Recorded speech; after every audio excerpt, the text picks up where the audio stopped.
Randy Howard, General Manager of the Northern California Power Agency, and Scott Corwin, President and CEO of the American Public Power Association, addressed the Hometown Connections annual gathering. Here are their comments. I did move out of LA. I had the experience of the Northridge earthquake, which, it was happening in the middle of the night. It was a holiday. I think it was Martin Luther King's birthday. And I thought a semi hit my house. I thought it just slammed into the side of my house.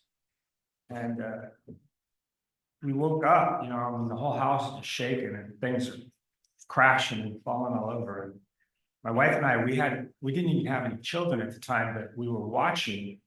Our pastor and his wife had gone out of town, and we had 5 little children, 5 under 5, and they had a pair of twins. And we had one of the twins staying with us. They had farmed out all 5 of their children, and we had a little baby, and we had a baby kind of in the middle of spare bedroom on the queen bed, pillows all around, because he was a little guy. And my wife, she just wanted to jump up and go check the baby. I'm like, nah, because we had mirrored, sliders for the closet, and they had all broke and shattered. And it's like, no, you gotta wait. You gotta just hold on for a second. Gotta put on something on her feet. But we went over there, and I collected these beer steins when I lived in Europe, and they'd all come off the walls all around that little baby. But the baby was safe. It was crazy. That's my earthquake, but I don't know, Mike, how we got on earthquakes. I just want to take time to welcome you all. Thank you all for coming. This is an important event for Hometown Connections every year.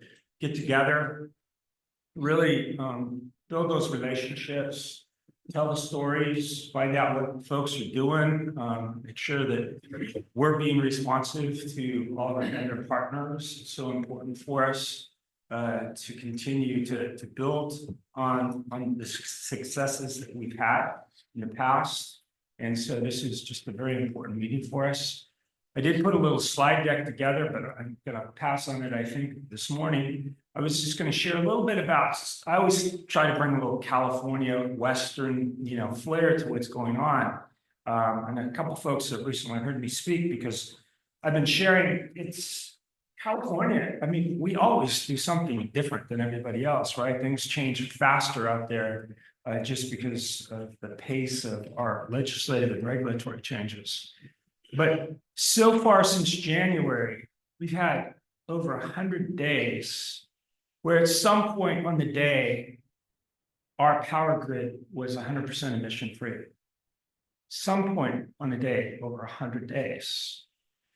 We are so aggressive in our movement to an emission-free grid that we continue to see a lot of challenges. And hopefully all of you that watch this stuff from across the country and are making your own movements in that direction kind of learn from us, don't make the same mistakes. But it's the last weekend, so we're in August, usually our hottest month in the state of California. We went into negative pricing over the weekend again. Negative, meaning my generators that are operating, I am paying for them to operate. I'm not receiving a revenue, but I'm paying out. How could that happen? But this year so far, we've had days where our market pricing in California was negative $65 a megawatt hour. Negative. We have brought on so much renewable with a high emphasis of solar and some solar and storage that during the middle of the day, we go into negative pricing because we don't have enough load for all the generation we have, and nobody wants to shut theirs off. And the other problem is we have a separate RPS market. So you get, the value of your renewable credits. But right now that market's trading at $75 a megawatt hour for that credit, just the credit. That's not the energy, that's not resource adequacy, that's nothing else. That's just the renewable value. That environmental attribute is worth $75. So people are willing to go to negative $65 on the market price to get a $75 value on the environmental attribute.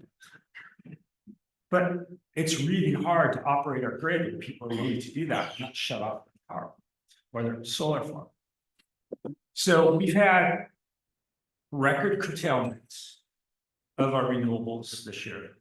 We had a great hydro year. It wasn't above normal, but it was a great one for us after having had a number of years of drought. And you've heard me before talk about drought conditions.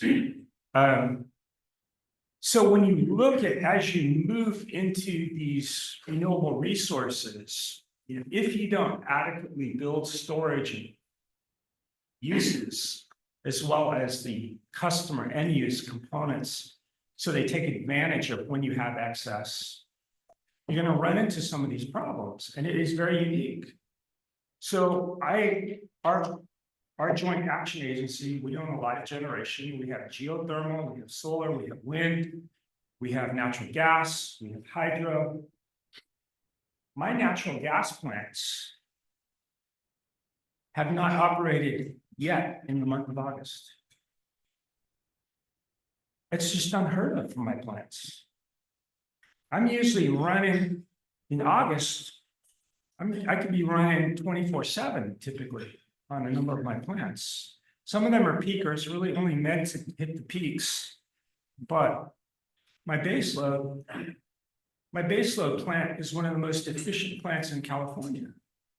And it's not operating because we have that much renewable and that much battery storage and hydro still. So very unique economics going on. But again, as other states start that transition, it's just something to really pay attention to how that all evolves, how you integrate those.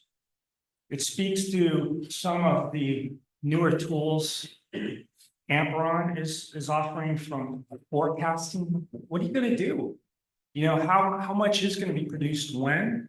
And looking at that forward and better planning some of your resources. But it also really challenges you as you look at making some of these capital investments. We continue to look at our capital spend and say, well, how much will these facilities operate? I have a very large green hydrogen project. So I'm taking our largest combined cycle and we're transitioning it to a green hydrogen project. But because of all of these excess renewables that we control, instead of curtailing them, I'm going to use them to produce hydrogen, store hydrogen, and then I'll combust the hydrogen. So hopefully that will help solve some of our issues.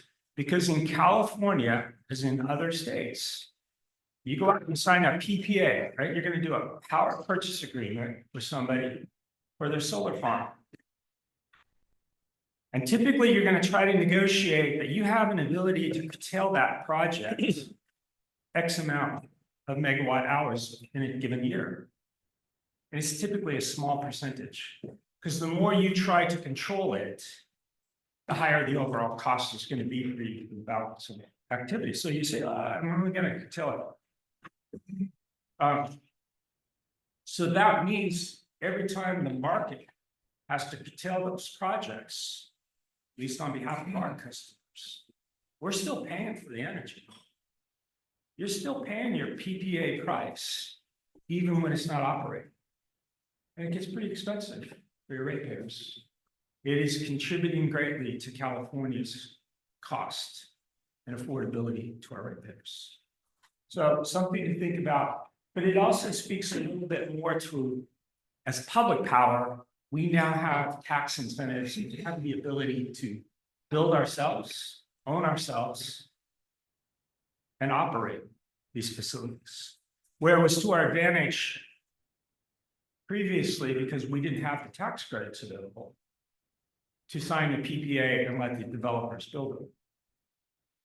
But really looking at the model, the diversity of having some ownership of some of these renewable facilities, I think is very important to the future. So I just want to share that we're really seeing that transition, and it's happening much faster than we thought it would. We have now installed a little over 10,000 megawatts of batteries in the state of California, and we're adding them at a rate of 2,000 to 3,000 megawatts a year. So it will deal with some of our curtailment, but it also is just changing the economics of how our markets work. Again, something to pay attention to. But I'm glad you're all here. I look forward to spending some time meeting and talking with each of you. And at this point, I wanted to invite up Scott Corwin, APPA, say a few words about what's going on at APPA on a national level. Thank you, Randy. And I'll just take a few minutes this morning. I didn't come with a speech to surprise you with. But I'm happy to be here. And it's always interesting to listen to Randy. California is always interesting, which is our nice way of putting it. But what's interesting, actually traveling nationally, which I've been doing quite a bit, is you see inklings of this in every area you go into. Not as much the oversupply yet, which we've been dealing with in the West and Northwest, actually, since the wind fleet first came in and during some hours of the day about a decade ago. But you're seeing that struggle to plan for and meet peak in almost every region I go into, especially evening, morning, winter, summer. It's a real concern. So it's great to see some of the creative approaches Randy's bringing in, groups, especially members coming together through Hometown Connections, AMP, and many members bringing that creativity and the resources here. Really impressive what you're bringing to bear with, and of course all the partners and associate members that have that skill and expertise in consulting. I wanted to thank Brian Soulsby too, great board member, and he definitely knows where all the bodies are buried in Tennessee, as you heard. And he definitely also knows, he really does know where all the action is. And so when he warns you that he's staying here for the night, to really take that to heart. That's why I'm also appreciative of Jeff Haas on our staff to be the lead. And he's done a great job for us in making sure that we're aware at APPA of what's going on at Hometown Connections and to be supportive there. And similarly, thanks to Mike and Mark, the whole crew here does a great job. I see that, by the way, as well. I've only been on board almost exactly a year. And many of you know, because I see you at these meetings, I've been traveling a lot to member meetings, and you can see the Hometown Connections thread through so many of those. You're there with a presence, your partners are there. It seems like really good momentum over the last year. And so I'm anxious to hear more about that over the next couple of days. But I really appreciate the partnership on behalf of APPA. We're there, and I'm looking forward to a lot of great work in the future with y'all. So thank you very much for being here.